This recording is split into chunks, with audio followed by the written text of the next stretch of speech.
പലരും ഒന്നിലധികം സിം കാർഡുകൾ ഉപയോഗിക്കുന്നവരാണ്. അതിൽ ചിലതൊക്കെ നമുക്ക് ഒഴിവാക്കാൻ സാങ്കേതികമായ ചില ബുദ്ധിമുട്ടുകളും കാണും. പ്രത്യേകിച്ച് വെവ്വേറെ ബാങ്ക് അക്കൗണ്ടുകളുമായി ബന്ധിപ്പിച്ചതും മറ്റുമായ സിം കാർഡുകൾ ഉപേക്ഷിക്കുക സാധ്യമായ കാര്യമല്ല. എന്നാൽ പുതിയ ടെലികോം നിയമത്തിൽ സിം കാർഡുകളുടെ എണ്ണത്തിൽ നിയന്ത്രണം ഏർപ്പെടുത്തിയ കാര്യം കൂടുതൽ പേരും അറിഞ്ഞു കാണില്ല.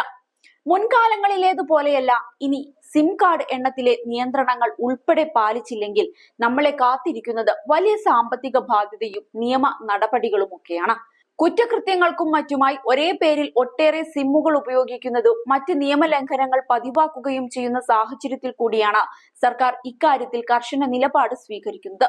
ഒരാൾക്ക് അനുവദിച്ച എണ്ണത്തിലേറെ സിം കാർഡുകൾ ഉപയോഗിച്ചാൽ 50,000 രൂപ മുതൽ 2 ലക്ഷം രൂപ പിഴ ലഭിക്കുന്നത് ഉറപ്പാക്കുന്ന പുതിയ നിയമമാണ് ജൂൺ 26 മുതൽ പ്രാബല്യത്തിൽ വരുന്നത്. പുതിയ ടെലികോം നിയമപ്രകാരം 9 സിം കാർഡുകൾ വരെ ഒരാളുടെ പേരിലെടുക്കാൻ കഴിയും. എന്നാൽ രാജ്യത്ത് എല്ലായിടത്തും ഇത് ഒരുപോലെയല്ല. ജമ്മു കശ്മീർ, വടക്കുകിഴക്കൻ സംസ്ഥാനങ്ങൾ എന്നിവിടങ്ങളിൽ 6 സിം കാർഡുകൾ മാത്രമാണ് ഒരാളുടെ പേരിൽ എടുക്കാൻ കഴിയുന്നത്. മേൽപ്പറഞ്ഞ പിഴത്തുകയിൽ 2 ലക്ഷം പരമാവധിയാണ്. ആദ്യ ചട്ടലംഘനത്തിനാണ് 50,000 രൂപ പിഴ ഈടാക്കുക. ഇത് വീണ്ടും ആവർത്തിക്കുകയാണെങ്കിൽ 2 ലക്ഷം രൂപ വരെ ഈടാക്കും. കൂടാതെ അനുവാദമില്ലാതെ മറ്റൊരാളുടെ തിരിച്ചറിയൽ രേഖയില്ലാതെ സിം കാർഡ് എടുത്താലും വലിയ ശിക്ഷ തന്നെയാണ് കാത്തിരിക്കുന്നത്. ഇതിന് പിഴ ഈടാക്കുക മാത്രമല്ല, തടവ് ശിക്ഷ ഉൾപ്പെടെ കിട്ടും. ചതിയിൽപ്പെടുത്തി മറ്റൊരാളുടെ തിരിച്ചറിയൽ രേഖ ഉപയോഗിച്ച് സിം കാർഡ് എടുത്താൽ 3 വർഷം തടവോ 50 ലക്ഷം രൂപ പിഴയോ അതല്ലെങ്കിൽ രണ്ടും ഒരുമിച്ചോ അനുഭവിക്കേണ്ടി വരുമെന്നാണ് നിയമത്തിൽ പറയുന്നത്. അനധികൃത മെസ്സേജുകളും കോളുകളും ചോർത്തുകയോ സമാന്തര ടെലികോം സേവനം നൽകുകയോ ചെയ്യുന്നത് പിടിക്കപ്പെട്ടാൽ ഇത്തരക്കാർക്ക് 3 വർഷം തടവോ 2 കോടി രൂപ പിഴയോ അല്ലെങ്കിൽ രണ്ടും കൂടിയോ ശിക്ഷയായി ലഭിക്കും.